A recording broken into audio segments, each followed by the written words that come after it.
मोजां आङो मैयाबो आङो बाक्सा डिस्ट्रिक्टआव थांदोंमोन रायलायदोंमोन कि बिदि एवेयारनेस प्रग्रामफ्रा जोबोद गोनांथाव होननानै बिकज होननो थाङोबा इडुकेसनाव फार्स्ट जिनिस होननो थाङोबानो एवेयारनेस जोबा होननानै एवेयारनेस गैयाबानो जेबो जाया फरायनायनिफ्राय लानानै बेसेबांखि दङ फरायनायनि नेक्स्ट स्टेपफ्रा बे एवेयारनेसनिफ्रायसो स्टार्ट जाखायो जोङो बे एग्जामा बे आनजादा मा होननानै मोनथिबा बे एवेयारनेससो फैगोन ओमफ्राय जों लासैनो बे लामाखौ बिदिसो लानो हालांगोन स' बिदि एवेयारनेस प्रग्रामा होननो थाङोबा सानगोनथि माने दसेनि थाखायल' बाट नाथाय एभ्रि इयार बिदि लानाय नङाबा एभ्रि डिस्ट्रिक्ट लानाय एभ्रि जिल्ला लानाय एभ्रि आनसलिक बिदि लानाय एसेबाबो फिसा फिसौ एसे खालायनानैबाबो एसेबाबो जोंनि इडुकेसननि सिनारियोखौ इमप्रुभ खालायनो बे उनावहाय नङाबा कामिं फिउचारावनो जोबोद हेल्प होलांबाय थागोन स' आं बे एवेयारनेस प्रग्रामफोर नङाबा अरियेन्टेसन प्रग्रामखौ लानानै आं जोबोद मोजां मोनदों जोंनि बर'नि माबायावल' नङा जेरावबो अल बिटिसि नङाबा अल आसामावनो स' आरो आं बेखौनो बुंनो सानोखि जेरै दा आंनि बे परिखाखौ पास जाबाय आंबो UPSC नि बारै बांद्राय जेबो मोनथिनो मोनामोन 10सिम आंबो बांद्राय जेबो मोनथियामोन कि बे UPSC आ मा होननाय जायो ना इउनियन पाब्लिक सार्भिस कमिसन नङाबा सासे सिभिल सार्भिसा सार्भेन्टआ मा खामानि मावो होननानै ओमफ्राय बिदिनो लासै लासैसो मोनथिलांनाय जादों जों बिदि थांखिबो गैयामोन मालाबा कि IAS जागोन IPS जागोन होननानै उनावसो फैजोबनाय जादों गासिबो स' दा नोंसोर दा बे सिगाङावनो एसे लासै लासैनो मोनथिखाबा साबसिनबावसो नोंसोर ग्रेजुवेसन टाइमनिफ्रायनो फरायलांनो हालाङो नोंसोर गोसो दङबा बे लामाखौ एडमिनिस्ट्रेसन लाइनाव हाबनो गोसो दंबा एसेबाबो मोनसे बेस खालायलांनो हालाङो जोङो ग्रेजुवेसननि थार्ड इयारसोआवसो एसे मोनथिहांदोंमोन स' बेनो दा एसेबाबो बेफोर कन्ट्रिबिउसन माने हेल्प होलाङो एवेयारनेस प्रग्रामफ्रा बिदि लामा लानायाव कम्पिटिटिभ एग्जामफ्राव बेल' नङा UPSCल' नङा APSC दङ नङाबा बेसेबांखि इन्डियानि कम्पिटिटिभ एग्जाम्स दङ बेंकिं नङाबा एडमिनिस्ट्रेटिभ अफिसार्स AO फोरनि नङाबा इन्जिनियारिंनि डक्टरनि मेडिकेलनि बेसेबांखि दङ बेफोरखौ गासिबो नायजोबगासिनो दङ बिदि एवेयारनेस प्रग्रामफ्रा आङो एसे आंनि मोनसे खोथाखौ बुंबावनोसै एबारहाय जेला UPSC नि बे माबाया ओंखारदोंमोन भेकेन्सिसआ ओंखारदोंमोन एराउन्ड 780 भेकेन्सिस ओंखारदोंमोन सिमोनहाय मार्चआव ओंखारदोंमोन 2018 आव होमबा बे भेकेन्सिसफोरखौ नाम्बार अफ भेकेन्सिखौ नुनानै बेसेबां दङ बेखौ आं गाब्रायदोंमोन कि अल इन्डिया लेभेलाव 780 दं होननानै बे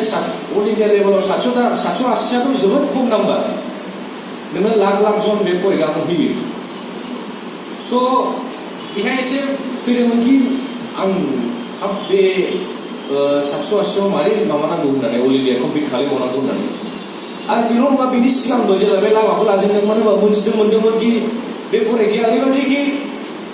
नोङो एबारनि 2000 आं पास जानायनि माबायावनो नायदो जोङो एराउन्ड 10 लाख 12 लाख जना फर्मबो फिलआप खालामदोंमोन बे 10 लाख 12 लाख जनाव फर्म फिलआप खालामनानै जाय प्रिलिमिनारि स्टेज जोंनि फरिखायाव मोनथाम स्टेज जायो प्रिलिम्स मेन्स ओमफ्राय इन्टारभिउ बे प्रिलिमिनारि स्टेजाव 5 लाख जना जिरायदोंमोन लिरनो ओमफ्राय बे 5 लाख जनाव होननो थांथारोबा बिदिनो 50,000 to 1 लाखआ सिरियास केन्डिडेट बे 50,000 1 लाखआबो खम नाम्बार नङा ओमफ्राय जोङो बे प्रिलिम्स पास जानाया बे 50,000 1 लाख जनाव एबारहाय 10,200 ना बेसेबांबा पास जादोंमोन जोङो जाय प्रिलिम्सखौ पास जादोंमोन ओमफ्राय बेनि उनावहाय नों अलमस्ट more than माने 60-70% गालांखाबाय प्रिलिमिनारि स्टेजावनो बेनि उनावहाय जोङो मेन स्टेजाव मेन्सखौ बारग'लांनाया जोङो एराउन्ड 1994ल' माने 2000 जन लानो हायो होमबा बेहायबो 50%नि बारायानो गालांखाबाय आरो बेनि उनावहाय इन्टारभिउ जोबखांनायनि उनाव 1994 केन्डिडेट्सनिफ्राय दा नै जोङो एराउन्ड 759 जन सेलेक्ट जाबाय होमबा बिदिनो 50% गालांगासिनो दङ स' होमबा आंना बे नाम्बार अफ केन्डिडेट्सफोरखौ नुनानै एसे गाब्रायनाय जादोंमोन कि बे एफा मारै कमप्लिट खालामनांगौ होननानै नाथाय आंना मोनसे उनावहाय साननाय फैबायमोन कि जेबो नङा कि बिसिबांखि केन्डिडेट दं आंहा बेजों जेबो लोब्बा गैया बिसोर गोरों हक रोङि हक आंहा बेफोरजों जेबो खोथा गैया आंहा जायखिजाया मोनसेल' सिटखौ रिजार्भ खालायनांगौ होननानै बे 759 आव जायखिजाया मोनसे आंना सिटआ मोनसेल' थानांगौ आंनि थाखाय आं उन जा फावसय जा जेबो खोथा गैया मोनसे सिट दोननांगौ होननानै ओमफ्राय बे सिटनि थाखाय आङो जुजिबाय थागोन ओमफ्राय खस्थ' खालायगोन होननानै स' बेखौ थांखि लादोंमोन स' आं नोंसोरखौ बेखौनो बुंनो सानो नोंसोर देनांहाय फिउचाराव नोंसोर गिनाङा मालाबाखि नैबे फरिखाखौ नैबे आनजादखौ नैबे लाखजन नैबे हाजारजन फरिखा होयो होननानै दा जोङो इन्डियायाव एसे जब क्राइसिसनि खेथ्रआव जानानै दङ मोनसे जबाव जोङो एराउन्ड 5,000 10,000 जनाव एप्लाइ खालायो नाथाय बेफोरखौ साननानै जोङो माबा गाब्रायनाङा नों थिग दंबा नों रेडिबा नों खस्थ' खालायनो रेडिबा नों मावनो गोसोबा नों हाखायो नोंखौ जेबो दिटार खालायनो हाखाया माने बिसिबांखि लेभेलाव करापसन जा बिसिबांखि मा होनोमोनलाय मानसिफोर बुरजा जा नोंना डिटारमिनेसन दंबा नोंना गावनाव मोनसे सेल्फ बिलिभ दंबा नोंखौ रावबो लाखिनो हाखाया होननानै स' बेफोरखौ मालाबाबो गाब्रायनानै लानाङा नोंसोर मालाबाबो कि नैबे नाम्बार अफ केन्डिडेट्स दं होननानै आरो सिस्टेमानो मोजां नङा होननानै सिस्टेमानो बिदिनोखा आं मारै हानांगौ होननानै मालाबाबो बेफोरखौ साननानै लानाङा नोङो मोनसे मेरिटआव फैबानो नोंखौ लाखिनो हाखाया मेरिटआ नोंहा मोनसे लेभेलसिम सहैबानो नोंखौ लाखिनो हाखाया होननानै थ' बे मेटेल ब्लकखौ अननानै एसे गारदो जोंना न' डाउट डिसएडभान्टेज एसे बबेबा खेथ्रआव डिसएडभान्टेज सिटुएसन दङ नाथाय बेफोरखौ लानानै जोंबो एफाग्राब सिरियास जानाङा जोङो गावबा गाव जुजिनानै नाजाबाय थाबानो सानसे नङा सानसे सम जाहैखायो होननानै ओमफ्राय बिदिनो आं बे माबानि फरिखाखौ लानानै होनगासिनो दंमोन कि नैबे एटेमाव जोङो दा 759 सिक्सल' जाबाय सिगांना एसे बांसिनमोन 980 जनसो दंमोन एबार खमायनोबो हाबावो स' जेरावबो आजिखालिथ' जुगानो ओरैबायदि जाहैबाय कम्पिटिसन लेभेलानो ओरैबायदि गोजौ लेभेलाव सहैबाय कि एखमबा बे नेचारेलखा जों गाब्रायनाया फैखायो होननानै कम्पिटिसन लेभेला जोबोद हाई जाबाय इन्डियायाव अल अभार इन्डियायाव सोरबा माने ओरैबायदि खस्थ' खालायो ओरैबायदि हार्डवार्क खालायो जोङो नुनो मोनो दिल्लीयाव आं दिल्लीयाव जेला थांजेनदोंमोन कचिं लानो होमबा जोंनि दिल्लीयाव मोनसे अल्ड राजेन्द्र नगर होननाय जायगा दङ बे UPSC कचिं लाग्रानि हाब आरोखि होमबा बे नुनो मोनो जेला आं फार्स्ट थांजेनदोंमोन होमबा नुनो मोनदों कि हाजार स्टुडेन्टसफोर दङ हाजार बे थांबा नोङो बोरैबा मोनलायगोन कि आयौ होनलायलायनानै मारै केन्डिडेट्स ओरै UP बिहार तामिलनाडु गासिबो अल अभार इन्डियानिफ्राय स्टुडेन्ट जमा जाफैयो बे जायगायाव ओमफ्राय नोङो गावखौनो गाव बबे जायगायाव फैगोन नंलायलायगोन होनबा ओमफ्राय बिदिनो बिसोर मेरला बिदि स्टुडेन्टसफोरबो दङ जाय गावसोरनि बे मा होनो बिदिखौ स्पेकुलेटिभ दुनियायाव थानाय जायोमोन नैबे एबारनि फरिखाया नै प्रिलिम्सआथ' नै समफोरनो एबारनि UPSC ना 2 तारिखआव एबारहाय मारै कुइसन फैगोन न'आव मा माबागोन सोर सासेया माबागोन होननानै आरो बिदिनो लामायावनो स्टुडेन्टनि भट थिग जाखायोमोन बिदिनो लामा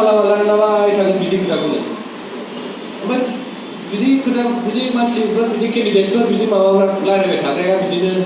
बिसोर बेहायनो थालांनाय जायोमोन 3 बोसोर 4 बोसोर बेहायनो माने गोजाव लांनानै बिदिनो बेनो गोदोलांनाय जायोमोन स' बे आजिखालि एसे बर'फोरनिफ्रायबो थांगासिनो दङ दिल्लीफ्राव बिदिनो कचिं लानो मा लानो गुवाहाटीफ्रावबो इन्जिनियारिंनि एन्ट्रेन्सफोर लानो नङाबा मेडिकेलनि कचिंफोर लानो थांगासिनो दङ स' अननानै आं बेखौनो खावलायो कि मालाबाबो अननानै माने गावनि माबायावनो था अभार कनफिडेन्ट जानाङा बांद्राय गोजौ नाङा डिउटिखौ फालिनांगौ जोंना दा मोनसेल' डिउटि आंनाबो ओरैबायदिमोन कि आंबो लोगोफोरजों लोगो हमगोन बेरायनांगौ बेरायगोन एन्टारटेनमेन्ट खालायनांगौबा खालायगोन होननानै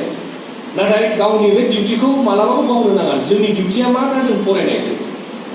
आरो जोङो बर' ससाइटियावनो फरायाबालानो इडुकेसन गैयाबानो जेबोआनो जानो हाखाया माने होननो थाङोबा जोंनिल' नङा अल इन्डियायावनो होनजायो बे सेम्पल साइजखौ नायनांगौ कि जोङो सासे स्पर्ट्स पार्सन क्रिकेटार जानो गोसोबा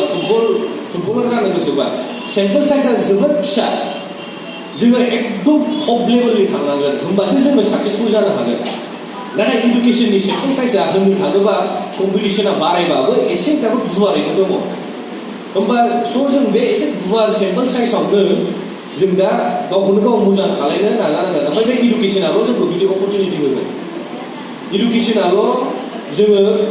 जोंनि माबाखौ बर' ससाइटिखौ नङाबा जोंनि आसामखौ इन्डियाखौ दावबायलांनो हागोन आरो एटमस्फियारबो नांगौ होननो थाङोबा जोंना जोबोद डिस्ट्रेक्सन्स दङ डिस्ट्रेक्सन्सनिफ्राय लानानै बबेबा गाज्रि इनफ्लुयेन्सफोर दङ माने क'क्राझारनि इडुकेसनाव बुंबा सिनारिखौ नुबाथ' एसे दुखुनांथाव जायो आङो जेरावखि थाङा बेखौनो बुंगासिनो दङ मैयाबो बुंदोंमोन आं मेला कालचार जोंनि क'क्राझाराव माने दुखुनांथाव जायो आरोखि मासाव मोनब्रै मोनबासो मेला जायो माने आं नाङा होनथाराखै मेलाखौबो एन्टारटेनमेन्टखौ नाङा होनाखै जेला अकेसन दङ होमबा बेफोरखौबो नांगौ जायो नाथाय नोङो सासे गथ'आ 10-12 बोर्ड एग्जाम लिरगासिनो दङ समफोरनिफ्राय बेना बोर्ड एग्जामा स्टार्ट जागोन नैबे खाथिनि फिल्डआव बेना मेला जानानै होबाय बेसारा बेखौ मा खालामनो बिनिबोथ' दाय गैजोबा नों मारै फरायनो बे गथ'आ स' बिदिनो जों दा क'क्राझाराव नङा जेरावबो मोनसे माने इडुकेसनेल एटमस्फियार खालामनो जों बेखौ नाजानांगौ आरोखि ओमफ्राय बे नाजानाया जोंनि बे फेमिलिनिफ्रायनो स्टार्ट जागोन गावनि फेमिलिनिफ्रायनो स्टार्ट जानानै लार्जार ससाइटियाव थांनानै ओमफ्राय अभारअलसो माबानो हागोन दाथ' जालायबाय दा नैबे दालां खाथियाव गोदान मेला होननो थाङोबा दुखुनांथाव बाथ्रा आरोखि दा बेखौनो जोङो मोनसे रिजल्युसन लानांगौ जायो कि बे रिजल्युसना कि जोंनो मोनसे मोजां एटमस्फियार नांगौ जोंनो फरायनोबो जोङो गथ'फोरखौल' जोङो मानो मोजां खालायाखै होननानै दाय खालायनो हाजोबा बयनाबो मोनसे कन्ट्रिबिउसन दङ फेमिलिनाबो मोनसे कन्ट्रिबिउसन दङ पेरेन्टसनाबो मोनसे कन्ट्रिबिउसन दङ आरो अभारअल मोनसे ससाइटिनाबो मोनसे कन्ट्रिबिउसन दङ स' जों दा बेफोरखौ इमप्रुभ खालामनो नाजानांगौ आरो आङो जोंनि बर' ससाइटियाव ड्रप आउट रेट्सआबो एसे दाबो गोजौआवनो दङ नायनो थाङोबा बे स्पेसियेलि सेकेन्डारि लेभेलाव इडुकेसन फरायनाय गारनाया एसे दाबो गोजौ लेभेलावनो दङ दा जोङो अबेबा बेफोरखौ माबानो इमप्रुभ खालामनो सेस्था खालामबावनांगौ आरो आदा कास्टमा बुंबावगोन दा जोंनि बे दा बर' मिडियाम अभारअल सिनारिफोरखौ लानानै आङो एक्जेक्ट डाटाफोरखौ बांद्राय मिथिला जायखिजाया थेवबाबो जेसेबांखि मोनसे बेड इनफ्लुयेन्स माबा मोनसे नेगेटिभ इडुकेसनाव साइड माबा दङ जोङो माबानांगौ आरो आङो बयनिसिमबो जोंनि बिसिबांखि आंनि फंबाय बिनानावमोन दङ आं बेखौनो खावलायो कि अन्नानै टिचार्सफोरखौ सबसमाय रेसपेक्ट हो माने टिचारासो ओरैबायदि गुरु कि गासिबो बानायजोबो सासे डक्टर इन्जिनियार आं सासे आइएएस जादोंबाबो सोरबा सासे आइपिएस जादोंबाबो सासे लेक्चारार जादोंबाबो सासे पिएइचडि रिसार्च खालामदोंबाबो बे सासे टिचारनि कन्ट्रिबिउसनजोंसो जालांखादों नोंसोर दा सिरियास लाया जानो हागौ कि मा फरायदों मा मादों होननानै नाथाय नोंसोरबो सानसे समाव मोनथिनो मोनगोन